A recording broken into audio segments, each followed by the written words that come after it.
Even relatively small groups of migrants can make a large difference to the country they settle in, as is well known from, for example, the story of the industrious Protestant Huguenot refugees who were persecuted and forced to leave by the French Catholic government in the 17th century, or the brilliant Jewish émigrés who fled Nazi Germany in the 20th century.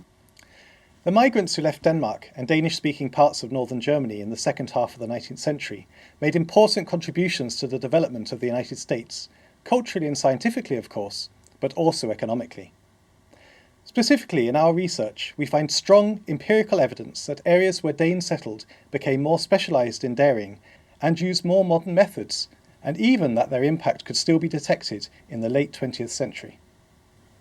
Who were the Danes who arrived in the United States?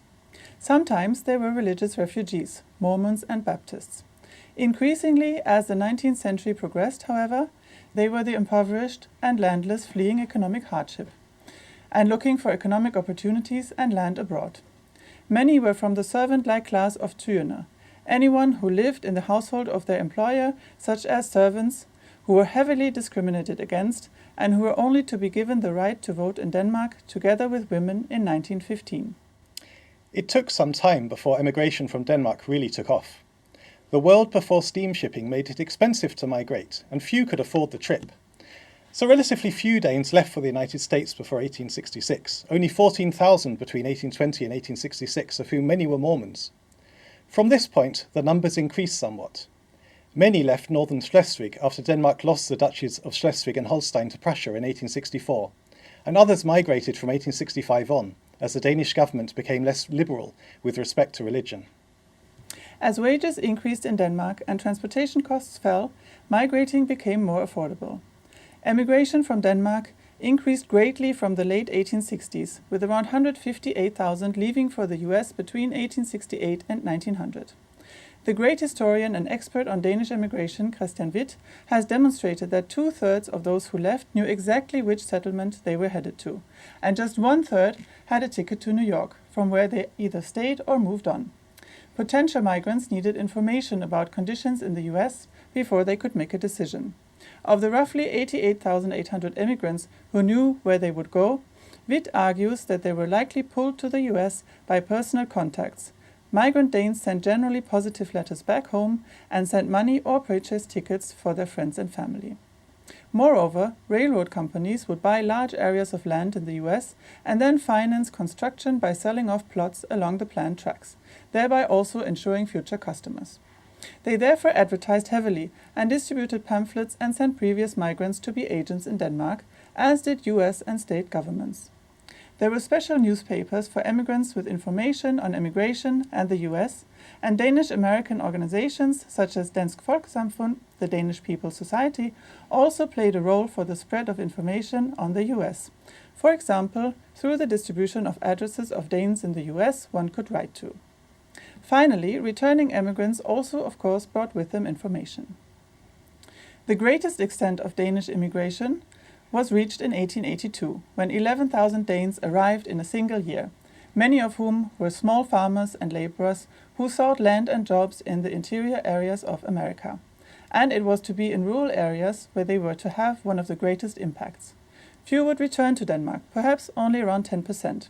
But the continued contact between the small communities of Danish-Americans and the mother country would go on to bring on a revolution in at least parts of rural American life, the mechanization of the production of butter. From the 1880s, Denmark became the largest butter exporter in the world, supplying industrializing Britain with much of the food necessary to maintain the workforce. The story of Danish-American dairying in the United States has very modest beginnings, with one Truls Slivsgaard, who moved to the US in 1869, where he became a tenant farmer in Grundy County, Iowa. There was already the cooperative Fairfield Creamery in Cedar Falls, but this was some distance away, and the skim milk he received back was sour and not very useful for feeding pigs, for example, which was increasingly the common practice among Danish farmers. Disappointed with his results, he corresponded by mail with his father, Jeppe, a merchant in southern Jutland, from whom he learnt about remarkable developments in Denmark, and in particular the use of a new machine, the steam-powered automatic cream separator, which was to radically change the production of butter. At the same time as some Danes were migrating to the United States, Danish agriculture, and dairying in particular, had been developing strongly from at least the 18th century. Early improvements related to breeding, feeding, and in general a scientific approach to dairying. Many important innovations came out of the work of docent Niels Johannes Fjord at the Royal Veterinary and Agricultural College in Frederiksberg, near Copenhagen. He presented the first results of his work with centrifuges in 1879 and established an agricultural economic experimental laboratory in 1883. Among important later innovations was Fjord's invention in 1887 of a control centrifuge for assessing the butterfat content of milk, which meant that it became possible to pay for milk by quality as well as quantity. Danish agriculture also became associated with the production and export of bacon, since more efficient separation of cream from the milk left behind a larger amount of waste skim milk. As Truls Slifsgaard knew, it was thus fed to pigs. But the true breakthrough came with the separator. The principle that cream could be separated using centrifugal force was discovered in Germany in 1864, but important refinements were made in the only recently Danish Duchy of Holstein in 1876, and the first practical and commercially sold separators based on this design were then produced by rival Danish Burmeister & Wain and Swedish Alfa Laval firms in 1878-79. In 1881, there were already 90 separators in use in Denmark, and by 1887 the number had risen to about 2,200. The centrifuge meant that it was possible to use milk which had been transported over longer distances to be processed in a central production facility, and led to massive productivity gains. Voluntary associations of Danish peasants, the cooperatives, where the butter factory was owned by the milk suppliers, sprang up to take advantage of this possibility. Danish agriculture witnessed extraordinary success, outcompeting traditional leaders in the sector, such as the Dutch and the Irish. Within a few years, Denmark had captured a significant share of the important UK market for animal foodstuffs. For example, almost 50% of butter imports by the First World War. In fact, Denmark is still considered an agricultural superpower, and dairy production is still dominated by a massive Danish-Swedish cooperative, Arla, which traces its roots back to the developments of the 1880s. Although American agriculture was also experiencing an exceptionally dynamic development path founded in science and a stream of biological innovations, in terms of dairying, it lagged behind Denmark. For example, the Babcock test from 1890, which could measure the butterfat content of milk, is often highlighted by historians of American agriculture as an important innovation. But this was preceded by Fjord's invention. But American dairying was not to be left behind for long. How exactly the separator arrived in the United States is well documented. After corresponding with his struggling son, Jeppe Slifsgaard eventually decided to go to the US with a Burmeister & Wain automatic cream separator, together with Niels Blom, a dairy technician. They arrived in Cedar Falls in the summer of 1882, but the machine was held up by customs in New York because they did not know if it was made of iron or steel. They finally decided it was made of steel, charged $93 in duties, and the machine thus became the first separator in the United States. Jeppe and Truls Slifsgaard then established the Danish Creamery in 1883, with Niels Blom running it at the place where Frederiksberg, Iowa, later grew up. There they used the Burmeister & Wain separator for 11 years, although it was somewhat high maintenance since it had to be sent back to Denmark for repairs. Other creameries were established using a similar model in the local area, and the Danish Creamery was eventually bought up by the farmers and became a cooperative. The US patents for the Burmeister & Wain separator, called the Nielsen separator after its inventor, were sold to an American firm and given the name Danish Western, and later, after some modification, Reed. The Danish Creamery in Frederiksberg was not the first Danish creamery in the US, however. That honour belongs to Clarks Grove, Minnesota, which is, in fact, only just over 100 miles away from Frederiksberg, where a creamery was established in 1874-75 as part of a settlement which had its origins in a Danish Baptist colony established in 1863, both founded by Lars Jørgensen Howe. The creamery struggled for years with low prices for butter, but things began to change when Howe spent some time at Torbygård, Fyn, in Denmark, in the summer of 1887, where there were 200 cows and a creamery with a centrifuge run on steam power. Howe came back to Clarks Grove in 1889 and started giving his famous butter sermons, where he advocated for dairying on Danish principles, which has been claimed to have had a strong impact on the development of cooperative dairying in Minnesota, although some suggest the story might have been exaggerated. Probably more important was Professor Theophilus Levi Hecker, the son of German migrants and whose mother was an expert butter maker. While working in 1892 on an extensive survey of dairying in Minnesota, he became familiar with the Danish community in Clark's Grove. According to a later interview with Hecker, he was so impressed by this that he worked on promoting the Danish system of butter production around Minnesota. The end result was that from just 4 cooperative creameries in Minnesota in 1892, by the time of his retirement in 1918, there were no less than 630, and his activities are illustrative of the way in which best practice spread out from Danish communities. Another way was simply through the people the Danish creameries hired, who were often other Scandinavians. In our study, we provide empirical evidence for the role Danish-American communities played in bringing modern dairying to America.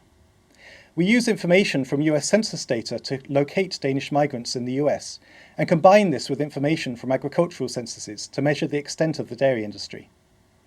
We find that areas with more Danes were associated with a greater specialisation in dairying and with the use of more advanced technologies before the First World War. In fact, the association between these areas, largely in the Midwest, and dairying can even be detected after the Second World War. This was not primarily a story of expert migrants bringing benefits to their destination country, but rather one of the spread of knowledge and technology from abroad. But how did this happen? We show that existing migrant communities played an important role. To do so, we compare the importance of the immigration of relevant Danes, i.e. those with a background in dairying, to the spread of information about modern dairying through contact with Denmark. We look at the occupation of these new arrivals using Danish emigration registers giving the occupations of migrants. Very few of them were dairy specialists. More important seems to have been the information channel, which we investigated using the digital library of Danish-American newspapers and journals maintained by the Museum of Danish America. Like other immigrants, the Danes established their own foreign language press. The digital library provides plenty of evidence about the spread of information about dairying in Denmark and the progress of Danes in the US, although not all was plain sailing, as an article from Dannevirke dated December 26, 1888 demonstrates. What we most need is a Danish dairy. We should really start with that in the spring, and it is probably best if we start from scratch. The reason is that a dairy was actually started a couple of years ago, and it is still waiting and freezing without a roof over its head. The accounts given in the newspapers are of course not of a detailed scientific nature, but they did play an important role in terms of describing developments in Denmark, and in particular the importance of installing a cream separator, which did not necessitate advanced technical skills, and was most relevant for the typical farmer.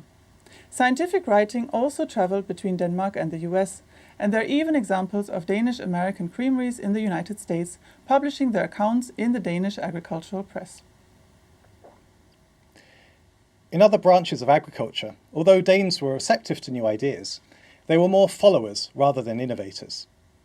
But in American dairying, Danish-Americans were extremely important, and not just for small-scale cooperative agriculture. For example, when it was established by Viggo F. Jensen from southern Jutland in 1900, the Continental Creamery Company in Topeka, Kansas, was the largest creamery in the world. American agricultural magazines and bulletins contain frequent references to the Danish dairy sector, and Danish scientific discoveries were quickly adopted in the US. For example, the work of Bernhard Lauritz Frederik Bang at the Royal Veterinary and Agricultural College in Fredericksburg, whose method for testing for bovine tuberculosis was already widely used in Wisconsin in 1896 and later around the country. Danish Americans acted as brokers, spreading information between the two countries, something that was eventually institutionalized as Danes took important positions within American agriculture, government, and academia. This spread of knowledge was supported through various publications. What can we learn from all this? Along with the rise of populist movements, there has been increasing adoption or encouragement of various measures to combat immigration. One popular suggestion is so-called point systems, whereby potential immigrants are assessed based on a number of criteria, including, for example, age, educational attainment, language, etc. Such systems have already been adopted in Australia and Canada and have been proposed by, for example, both US and UK politicians.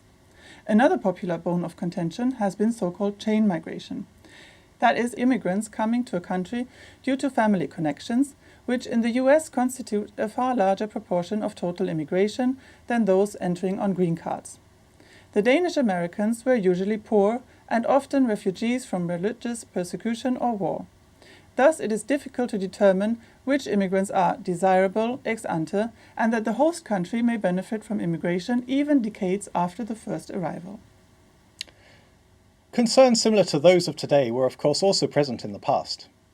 Ironically, in a report which came out in the wake of the Emergency Quota Act of 1921, which established quotas by nationality, the head of the Department of Agricultural Economics at the Massachusetts Agricultural College, Alexander E. Kantz, unwittingly underlines the point about how it is difficult to know which migrants are desirable.